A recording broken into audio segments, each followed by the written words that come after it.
Hey, hey, hey, it's your favorite slightly hood therapist. And I know that I get super excited when I have people to come to the channel to chat.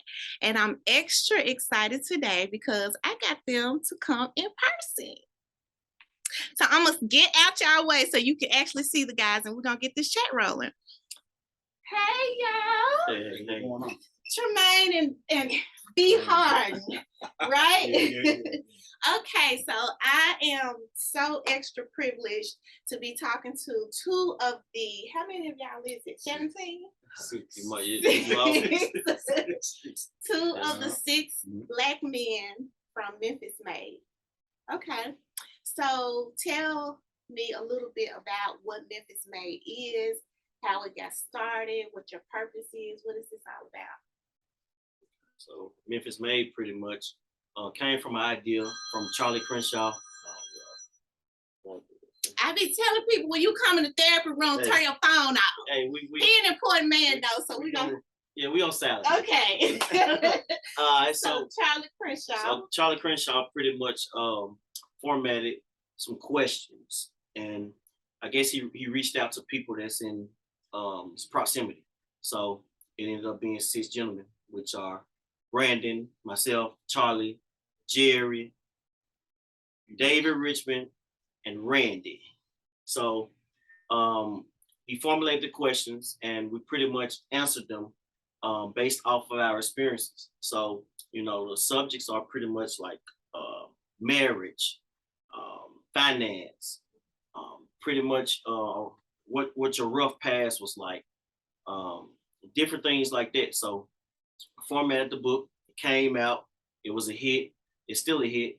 So then we decided to turn it into a nonprofit organization. Okay. Yeah. Okay.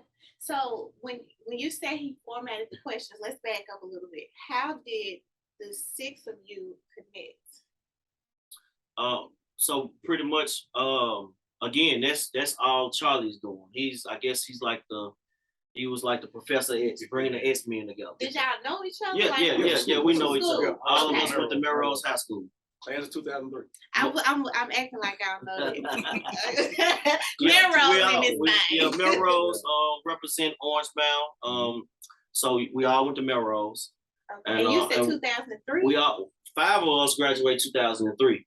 David Richmond graduated in 2000. All of y'all youngins, 2003? Yeah, we 2003. Yes. Okay. Don't want to be. Okay, so class of 2003 is represented. So he reached out to you guys because you already knew each other. You already had a bond. But he chose you all for a reason, right? Right.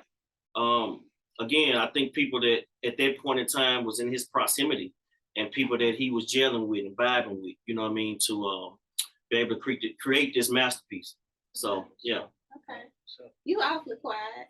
I'm just waiting. My turn. Okay, tell me a little bit about the questions. You said he formulated these questions and he asked you 5 men, he made 6 to give your perspective on these different questions, and then you guys brought this together and put it in a book. Yeah, I mean, we just really, was transparent with the questions. Most of the questions hit home.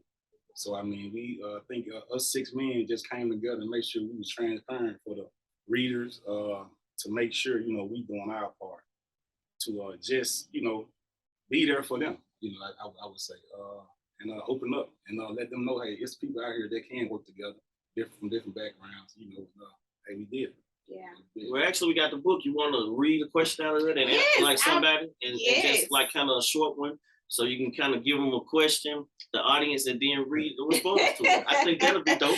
Well, and so I definitely was going to ask you guys about specific questions. I do want to pause and let you all see the book. And we're at the end of this, we're going to talk about where you can find it. There's going to be a link in the bio where you can click and get all types of merch about it.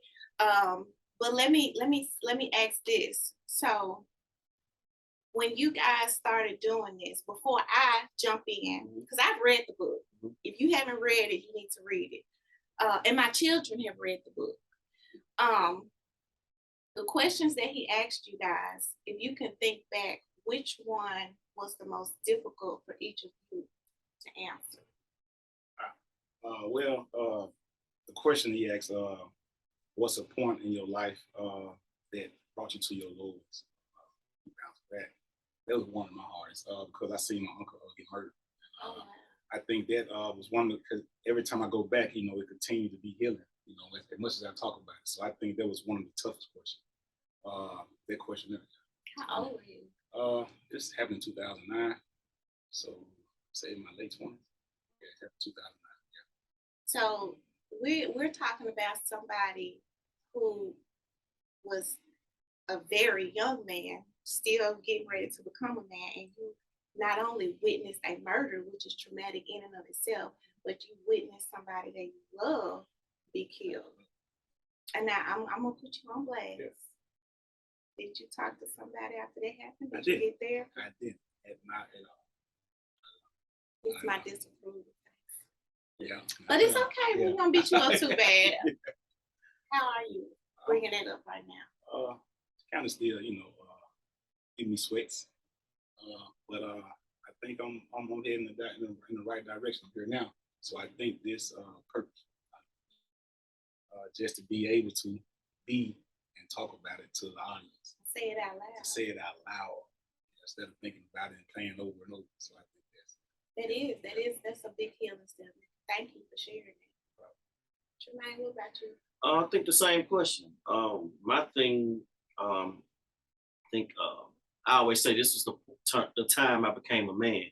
I think a lot of times we hit 18 years old, that's when we're like, I'm grown, or 18 or 21, those two ages to where you feel like, right. So pretty much situation occurred 2009, I want to say. Got into dealing with the drugs. Man, everything's good. Okay. We went through it, records clean. Okay. So if you see me and you Fortune 500 company, something that's over. He's reformed. So that was one of the points where I lost a lot.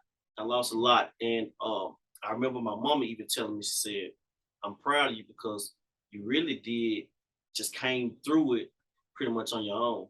And because you could go around and ask and I feel like I didn't want to do that or help nobody, get me back to a good situation because I don't want to, who did that.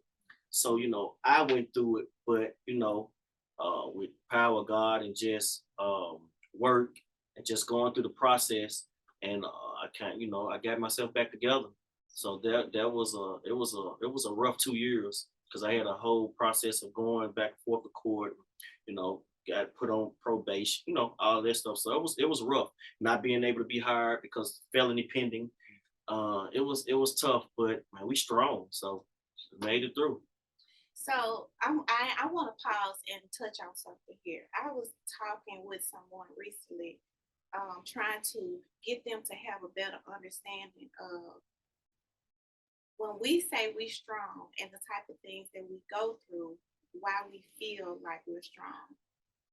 To have indulged in the activities that you were indulging in and living very well, and then to lose everything, it takes a strength to say, I'm not going to give up, and I'm okay with going without while I rebuild.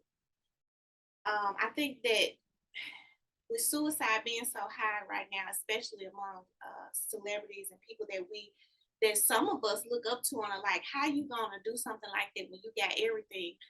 When you come from nothing, sometimes it's easier to be like, all right, well, I had it, I lost it, I can't stay right here, so I'm gonna do what I need to do to get back there. Am I throwing that on you? Did you feel that like, okay, yeah, I was living good, but I can't just stay here because I've lost everything. It's a harder push for you to go to get to where you are now. Man, yeah. All right, so it's like you're in a black hole. It's like no light. But do I stay there? Or do I climb out to that light? Like you gotta do one of those. So I've been molded anyway, 40 from even Pee Wee sports, coming on up, being in sports and having men, um, put things in me, because a lot of times, especially coming from a single parent home, you're, a little bit more emotional, I think, as a man, because, you don't have dad there or whatever. So, or It's more sensitive, interesting. so because you're raised by a woman primarily. So, with that being said, why are you looking like I'm gonna this? let you finish. So with that being, no, but because you can take on some of those characteristics. No. Yeah. I'm playing with So- you. I get that. So those Pee Wee coaches, those high school, middle school coaches, uncles at the time, big bro, like that helped me. You know what I'm saying? And my mom was tough though, still. So like I ain't laying down. You know what I'm saying? And she gonna tell me, hey, you better get it together. So a lot of it comes from moms, the strength. You know what I'm saying? You just can't. You gotta get yourself back. And I didn't start out being like that. That's a choice I decided to make at that point in time. So I feel like that was on me. I held myself accountable. And that's why I feel like that's where I am now today, because I held myself accountable at that point in time. Brandon, when you have you ever talked to your fellow brothers, your friends about your trauma and like how it affected you in a more sensitive way? Not actually. Sometimes in spurts, but not fully. Just to get into detail. Some of them was there. I called upon here, but I haven't just really got into depth. Just being sensitive. Say or whatnot. I just kept going. That was one of my things. I kept going. I seen something that you posted well about always doing something. That's part of the trauma. Always being organized and always get things done. So that's what kind of what I did. Just kept going. I said it's things happen after that. Dramatic things as well. I was just boggling my anger and end up against the ally. You know what I mean? Yeah, I mean, fortunately. Yes, Sam. Yeah, absolutely. But I said it was just me realizing that carrying that anger, carrying all that grief, it can always boil up to things. So right now, I mean, and right now I'm just in a place now that I want to reach out as much as I can to young men to let them know. I mean, it's okay. I mean, it's okay to talk. It's okay to talk to someone else. Right. I said I just needed on God on the word, just to get me through. Basically, because I said the therapy thing, I never dove into that. So I basically we don't do that. Yeah, I mean, yeah, it's kind of like a taboo thing, but I'm coming out of that. For real. So yeah, I didn't really have a lot of talkative moments. So you, Tremaine, you said you grew up in a single parent home with your mom. Right. Brandon, what about you? Yeah, single mom. Okay. Mamas did a good job. Thank you. They did an excellent Shout job. out to them. Most definitely. But you mentioned like having that experience is different because you didn't have a male in the home. And us as women, we have to recognize that, right? That doesn't take away from the excellence of a mother who has to be a single parent. But we can't raise men. I mean, I think I could do a good job making him a good human being, but I'm not a man. I can't. There are certain things that a man experiences, even what I know educationally, I can't make my son the type of man that I would want him to be all the way around. So when you guys are intervening in the lives of these other boys we say black boys, right? But any boy who would need access to you could have that.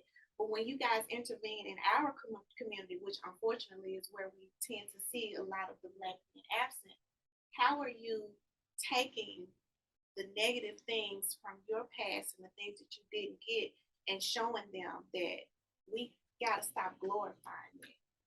Like we gotta stop telling our kids that, all right, man, you seen somebody get shot, okay, you cool, you hard, you get yourself together. No, take care of yourself first and then get yourself together. How do you do that? Well, how we have been doing, I have been doing, just listening where I can insert, my experience in.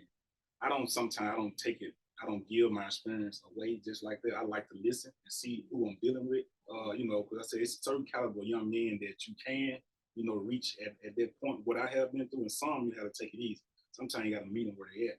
So how I do that is, like I said, just listen to them. And I think that's what's the big thing right now. We have to listen to them.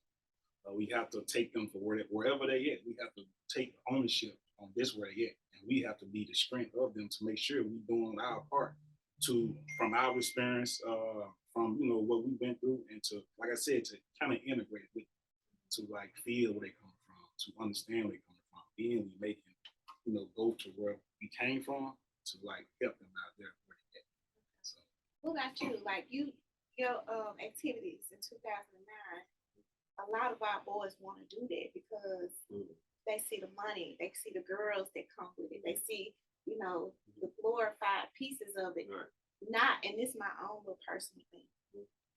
I don't know why can't nobody see that nobody retired from their activity unscathed, but that's a whole nother thing. How do you show them, okay, yeah, I did that and things were good, but that's not what you should be striving for. That's not a long-term goal to have. For me, I can just simply explain to them that, hey, at that point, it's funny. I didn't have to do it. You did because you wanted to. I did it because I wanted to. So check this out. I mean, I was working. Like, had some money saved. Like, I was doing okay. But I started thinking like, hey, and being around, peers that, that's rocking and rolling and, so I'm like, man, I can shoot up a little faster though, You got greedy. being smart that I think, you think you're smart, Right. pretty smart to be able to last, and that don't work. And so, and I know I would break that down to them, man. You can actually go get you a good job, or you can start thinking about something that you're passionate about, and you create your business from that passion, or because when you're in that courtroom and they pretty much got control at that point in time to say, man, they told me 1 to 5. Like to some people, oh, what a bit. No, that was a lot. 1, 10, 15 days. So I can explain to them, man, being in that world and you not really having no control. You gotta wait on your lawyer to say, well, this is what the prosecutor said. And these are your options. And this is your not options. What do you want to do? So yeah. we can't put our lives in no other man's hands. Not at all. So that's me explaining to them, man. Look, we do more than that. I mean, it's real. It's real. Uncles to partners to, people I don't know. I mean, it's been around the whole world. The drug activity, let's get this money, that's a whole nother segment. I can go deeper into that, but that we're more, and we can get income without having that house. Jeopardizing your life. Most definitely. Most definitely.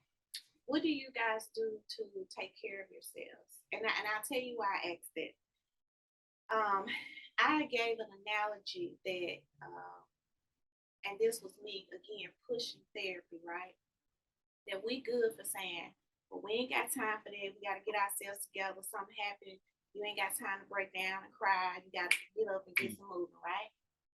Well, if you're driving in a car and the tire blows out, you got to stop, right? Right. You can try to ride on it a little longer, but you're gonna screw up the rim. You might tear up the brakes. A bunch of stuff is gonna happen to the entire vehicle. Right. You don't just keep pushing. You gotta stop. You either, if it's a blowout, the tire gone. You might need a new one.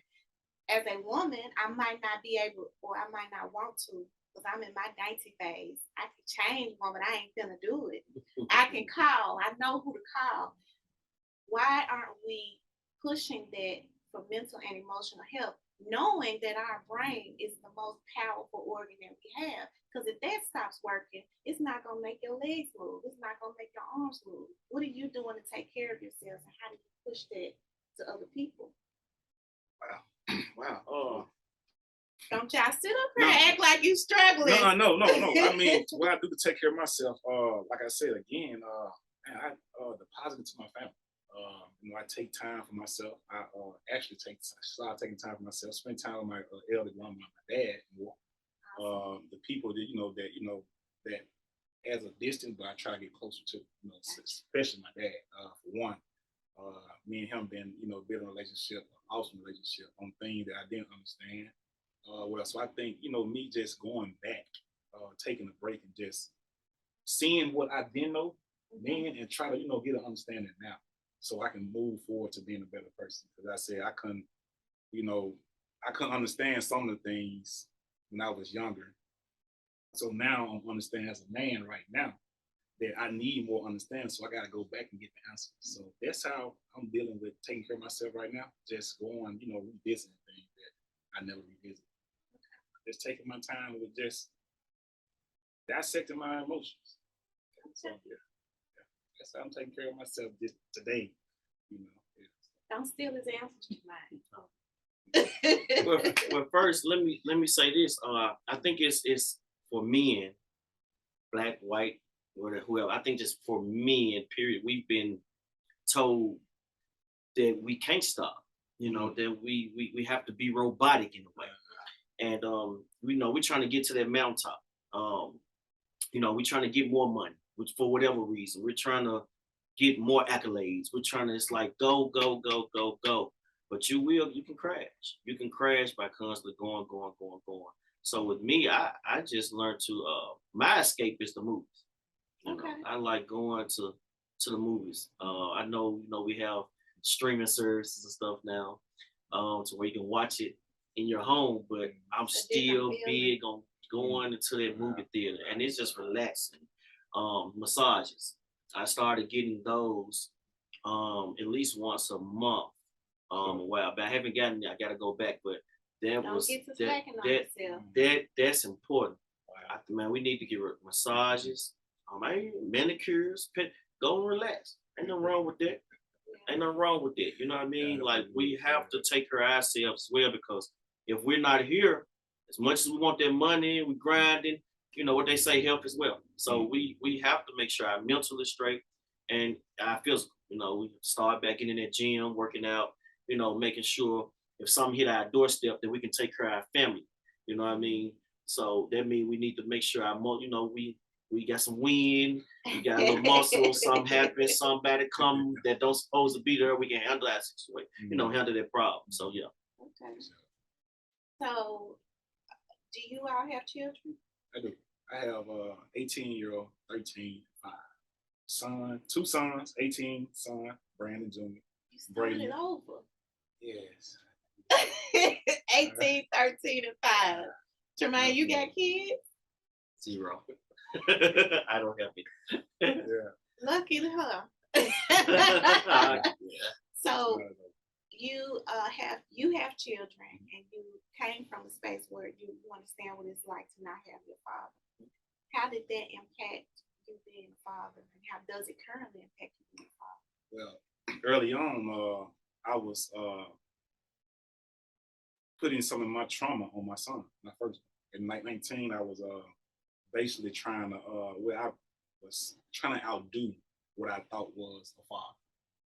So I got comfortable, and it's just I got relaxed, thinking that what I wasn't received, didn't receive.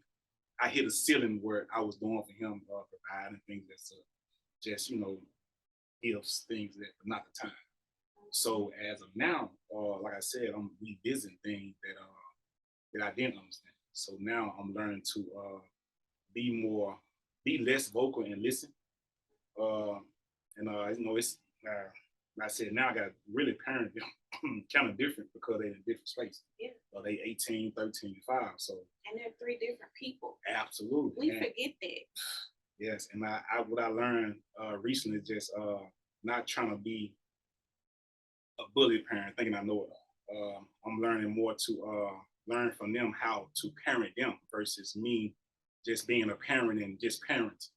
Versus. Yeah, that's a powerful statement. Yeah, versus I'm actually learning, giving them the opportunity to allow me to, how can I parent you? Because I want them to stay pure, in emotions and things so I can just come in and just continue to guide them, not just sternly be a parent, but allow me to parent you. So how can I do that for you? Yeah.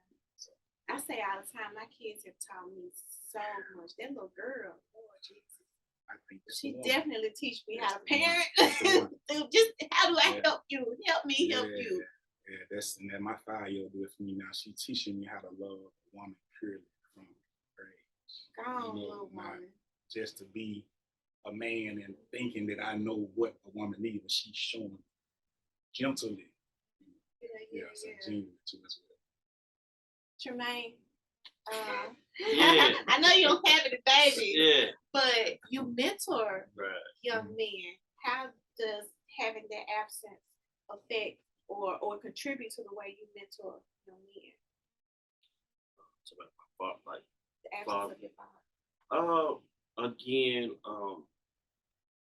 man, I don't want to cliche, but like my mama did a great job of breaking this stuff down, like giving it to me when it was supposed, when I was ready to get it, like just keeping it real. I think that's another thing. We have to quit trying to hide and lie and do all of this. So she let it be known her mistakes, my dad's mistakes, things that went on. Like it wasn't on point. She never talked about them. You know what I'm saying? I was able to, you know, at my age, create or try to have a relationship with them on my own.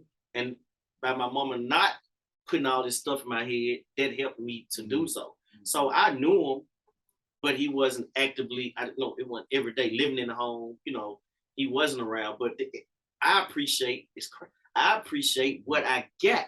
You get what I'm saying? Because some ain't even met their fathers at all. Right. So then on top of that, I had uncles that they played they pivotal part. My older brothers, like I said, Pee Wee coaches, and so I still had a man. I'm blessed and fortunate to still have some type of man. So that's what helps me. I think that's what pushes me to want to mentor because somebody took their time with me. You know what I mean? And that helped me because I could have easily been went left. I already was a little hard headed. So just think about not having nobody around and be able to give me structure and what I'm saying, tell me when I'm right, tell me when I'm wrong.